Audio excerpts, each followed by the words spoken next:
ഗുരുവായൂർ നഗരസഭ bus stand നിർമ്മാണം ചർച്ച ചെയ്യാനായി UDF കൌൺസിലർമാരുടെ ആവശ്യപ്രകാരം വിളിച്ചു ചേർത്ത അടിയന്തര കൌൺസിൽ യോഗം ബഹളത്തിലും ഉന്തും തള്ളിലും കലാശിച്ചു. അജണ്ട വായിച്ചതോടെ ഇത് അനാവശ്യ ചർച്ചയാണെന്നും ഇതിനെക്കുറിച്ച് മുൻപ് ചർച്ച ചെയ്തതാണെന്നും ബസ് സ്റ്റാൻഡ് നിർമ്മാണ സ്തംഭനത്തിന് കാരണക്കാരൻ സെക്രട്ടറിയാണെന്നും മറുപടി നൽകി ചെയർപേഴ്സൺ സുനിത അരവിന്ദൻ തടിയൂരി. ചെയർപേഴ്സണ് പിന്തുണയുമായി ഭരണപക്ഷ അംഗങ്ങൾ ഒന്നടങ്കം ഇരിപ്പിടങ്ങളിൽ നിന്ന് എഴുന്നേറ്റ് സെക്രട്ടറിക്കെതിരെ ആരോപണങ്ങൾ ഉന്നയിച്ചു.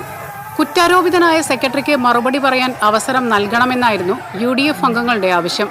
എന്നാൽ ഇതിനൊന്നും മറുപടി നൽകാതെ 10 മിനിറ്റിനുള്ളിൽ ചെയർപേഴ്സൺ കൌൺസിൽ പിരിച്ചുവിട്ടതായി പ്രഖ്യാപിച്ച് എഴുന്നേറ്റ് പോവുകയായിരുന്നു. ഇതിനുശേഷമാണ് ഭരണപക്ഷ പ്രതിപക്ഷ അംഗങ്ങൾ തമ്മിൽ വാക്കേറ്റവും ഉന്തും തള്ളും നടന്നത്. മുതിർന്ന അംഗങ്ങൾ ഇടപെട്ടതോടെയാണ് സ്ഥിതിഗതികൾ ശാന്തമായത്. കൌൺസിൽ യോഗത്തിന്റെ ചരിത്രത്തിൽ ആദ്യമായാണ് ഭരണപക്ഷം തന്നെ ബഹളമുണ്ടാക്കി ആദ്യം ഇറങ്ങിപ്പോകുന്നതെന്ന് UDF അംഗങ്ങൾ ആരോപിച്ചു.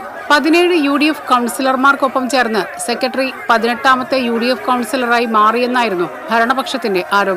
ഭരണപക്ഷം കൌൺസിലിൽ നിന്ന് ഒളിച്ചോടിയെന്നും പ്രതിപക്ഷം കുറ്റപ്പെടുത്തി.